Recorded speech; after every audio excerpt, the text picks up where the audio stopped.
suis trésorière et je gère aussi un pôle qui s'appelle le pôle FLE, Français Langue étrangère, qu'on fait en partenariat avec le collectif Agir d'Aix, c'est-à-dire que des étudiants vont au cours de FLE pour aider les professeurs dans l'apprentissage du français, et on lance notamment une nouvelle approche qui est de par des licences informatiques, des licences OLS, aider justement les apprenants à utiliser ces logiciels pour qu'ils puissent s'en servir d'eux-mêmes et apprendre le français grâce aux outils numériques. Et donc on est en cours de lancement de ce projet.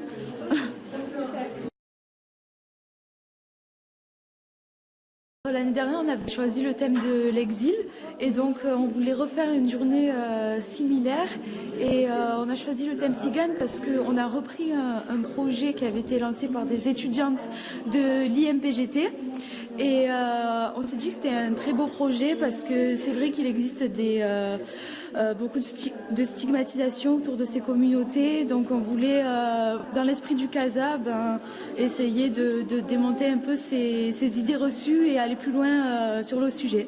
C'est des étudiantes de l'IMPGT qui nous ont donné le projet en juin dernier. Donc depuis octobre, on contacte les intervenants.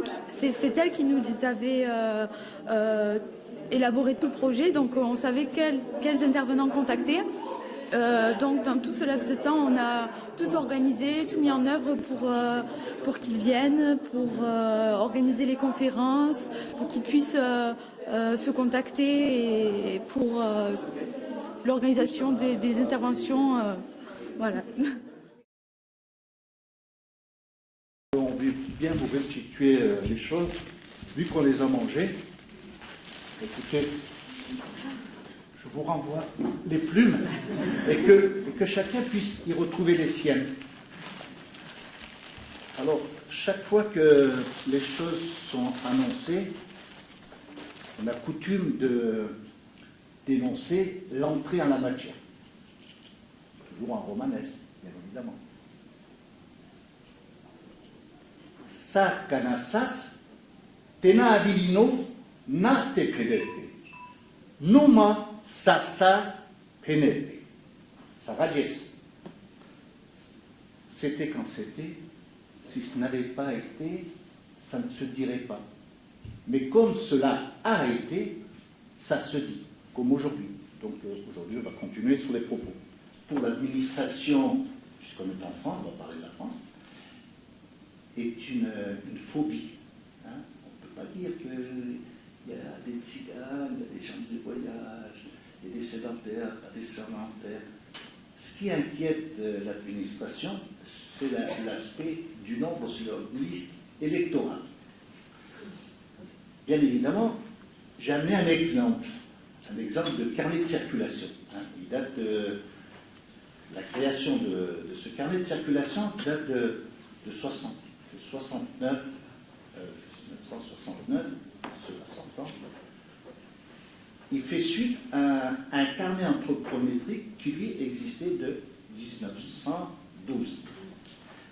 Le carnet anthropométrique montrait une photo de face et de profil, tel un bandit, quoi, parce que pour les caractéristiques physiologiques de la personne, par le distinguo des oreilles et des études qui ont malheureusement été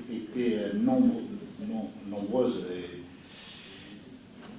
et tristes durant les années 39-45, ont gardé cet aspect de fichier. Alors, ce carnet-là, il était attribué, puisqu'il a été abrogé depuis février 2017.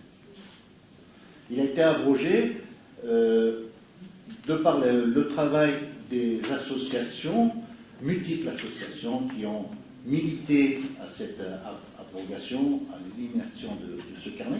Ce carnet était une pièce d'identité. Hein. Vous allez à la poste avec ça. Et le fichier était démuni, quoi, en disant, mais non, montrez-moi votre pièce d'identité. Vous ne pouvez pas reconnaître ça, mais c'est une pièce officielle, tamponnée. Voilà, ça, en l'occurrence, c'est la photo et le carnet de ma fille. Elle n'a jamais fait viser. sinon il fallait le viser tous les mois, ensuite il fallait le viser tous les 3 mois.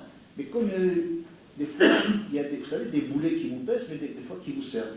Alors, avec un carnet comme ça, il y a tellement d'articles que même on va dire le garde champêtre, voire le placier des marchés, ne pouvait pas vraiment analyser son contenu et l'efficacité de ce qu'il contient. L'autre se disait, mais persuadé de ce qu'il annonçait, mais attendez, moi je suis travailleur ambulant, donc je suis en droit et titre de pouvoir exercer mon métier de forain, de vendeur de marchandises. Alors c'était un petit passe-droit et puis qui s'est tellement estompé avec les réglementations qui se sont accumulées. Je cite là le comité de pilotage d'un projet du Conseil de l'Europe qui s'intitule l'éducation des enfants roms en Europe, qui dit la chose suivante: l'éducation des Roms dans le contexte européen doit être reconnue comme la source d'un renouveau nécessaire dans le domaine de l'éducation. Un renouvellement des approches pédagogiques peut et doit être un des effets du projet au moment où l'éducation s'essouffle. C'est-à-dire qu'on a là tout le travail qui est fait concernant les Roms comme une source d'inspiration pour le renouvellement des approches éducatives pour beaucoup d'autres que les Roms. Voilà, merci. Je m'excuse d'avoir été long. J'ai un petit mot à vous lire, c'était juste pour que vous compreniez à quel point ce film a une importance capitale. C'est des mots du réalisateur Alexander Petrovitch, qui disait lui-même de son film qu'il vous présentera la vie des tziganes telle qu'elle est. Ce film n'est pas romantique, il est rude et beau, tel que la vie des tziganes. Les chansons que vous entendrez dans ce film, vous les entendrez pour la première fois, car ce sont des chansons des tziganes de Voïvodine, peu connues. Dans leur vie, la réalité est liée à la fantaisie, ce sont des hommes libres. C'est donc le premier film dans lequel les tziganes parlent leur langue, et la plus grande partie des rôles est interprétée par des tziganes. Voilà. Et c'est ce qu'il disait. Il disait qu'ils ne jouent pas dans ce film, puisque c'est leur film. Ils jouent, pour ainsi dire, leur propre destinée. Voilà. Aussi quelques mots.